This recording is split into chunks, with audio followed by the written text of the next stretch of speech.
দেবদাকে predict করতে পারা ভীষণ কঠিন। দেবদাকে প্রেডিক্ট করা যায় না। আমরা যতজনা ভেবেছিলাম যে আজকে 23শে জুন দেব এন্টারটেনমেন্ট ভেঞ্চার্সের তরফ থেকে একটা ধামাকা আসবে, কিন্তু সেটা কোন সিনেমার ধামাকা আসবে আমরা ভেবেছিলাম। যেহেতু অগস্টের 14 তারিখে বাইক অ্যাম্বুলেন্স দাদা রিলিজ, তাই আমরা প্রত্যেকেই ভেবেছিলাম যে বাইক অ্যাম্বুলেন্স দাদার কোনো একটা ধামাকা আজকে আমাদের জন্য আসছে। বাট না, দেবদাকে প্রেডিক্ট করা খুব কঠিন। এবং তোমরা ভাবো, রাত্রি 1:30টার সময় একজন মানুষ অ্যানাউন্সমেন্ট দেয় যে পরের দিন সকাল 11টার সময় ধামাকা আসছে, তাও আবার কিসের ধামাকা? দেসু 7-এর ধামাকা। হ্যালো এভরিওয়ান, আমি পৌশালী চলে এলাম আজকের প্রথম ভিডিও নিয়ে। প্রথমেই বলি সকলকে ভেরি গুড মর্নিং। আশা করছি তোমরা প্রত্যেকেই খুব ভালো আছো। শোনো, আমি মনে হয় বাসি খবর দিচ্ছি, তোমরা প্রত্যেকেই ব্যাপারটা জেনে গেছো। কারণ গতকাল রাত্রিবেলায় যে পরিমাণ আমি শেয়ার হতে দেখলাম পোস্টগুলো, ওই রাত্রিবেলায় ভিডিও বানানো আমার পক্ষে আর পসিবল ছিল না। দ্যাটস ওয়াই আমি আজকে সকালের প্রথম ভিডিওটা ডেফিনেটলি এটাই বানাচ্ছি। আজকে ঠিক সকাল 11টার সময় দেসু 7-এর তরফ থেকে একটি ধামাকা আসছে, এবং আজকে দেব এন্টারটেনমেন্ট ভেঞ্চার্সের আরো একটা নতুন বছর অতিক্রম হলো।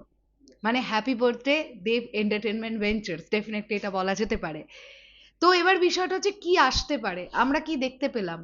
দেবদা যে ফটোটা পোস্ট করলেন বা যে পোস্টারটা দিলেন, সেখানে দেখতে পাচ্ছি যে একটা ব্লাস্টিং সিন মোস্ট প্রবাবলি, এবং একটি সুমো বা স্করপিও টাইপের গাড়ি উল্টে পড়ে আছে।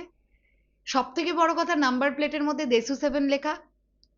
আর গাড়ির মানে ছাদের ওপরে দেখছি উল্টে পড়ে থাকার ওই সময়টাতে দেব লেখা। জাস্ট প্রমোশনাল প্যাটার্নটা ভাবো।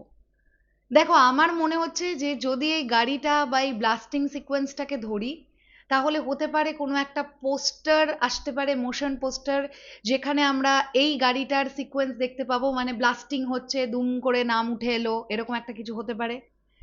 আদারওয়াইজ কোনো একটা প্রি টিজার ড্রপ করতে পারে দেসু 7 টিম, কারণ সিনেমার মেন টিজার এত তাড়াতাড়ি ড্রপ করবে বলে আমার মনে হয় না, যেখানে সিনেমা রিলিজ কিন্তু অক্টোবরে। এটা সবেমাত্র জুনের এন্ড চলছে। তো আমার এটা মনে হয় না যে এখনই টিজার দিয়ে দেবে। এটা হতে পারে ছোট কোনো গ্লিমসেস আজকে আপলোড করলো, এটা আমার ধারণা। যেটাই হোক, 11টার সময় আমরা বুঝতে পেরে যাব যে এক্স্যাক্টলি কি আসছে। আর এই সিনেমাটা নিয়ে অ্যান্টিসিপেশন মানুষের মধ্যে প্রবল হারে আছে ভাই, প্রবল হারে আছে। সত্যি এটা একদম আনএক্সপেক্টেড ছিল। আমরা সবাই দেখো ভেবেছিলাম যে বাইক অ্যাম্বুলেন্স দাদার তরফ থেকে কোনো একটা কন্টেন্ট হয়তো বা আসবে, যেহেতু আজকে 23 জুন, আজকে কিছু না কিছু আসবে, এটা আমরা অনেকেই প্রেডিক্ট করেছিলাম। বাট সেটা যে দেসু 7-এর কিছু একটা আসবে, এটা তো আমরা প্রেডিক্ট সত্যিই করিনি। তার উপরে রাত্রি 1:30টার সময় অ্যানাউন্সমেন্ট দিয়েছেন দেবদা যে আজকে সকাল 11টার সময় আসছে। সুপার এক্সাইটেড ভাই, সুপার এক্সাইটেড কি আসছে এটা দেখার জন্য। শেষ করলাম ভিডিওটা। তোমাদের কি মনে হচ্ছে কি আসতে পারে বা কি আসবে, কমেন্ট সেকশনে জানাও। আর এই অ্যানাউন্সমেন্টটা পেয়ে তোমরা কতটা হ্যাপি, কারা কারা এক্সপেক্ট করেছিলে নাকি করনি, সেটাও কমেন্ট সেকশনে জানাতে কিন্তু কেউ ভুলো না। টাটা।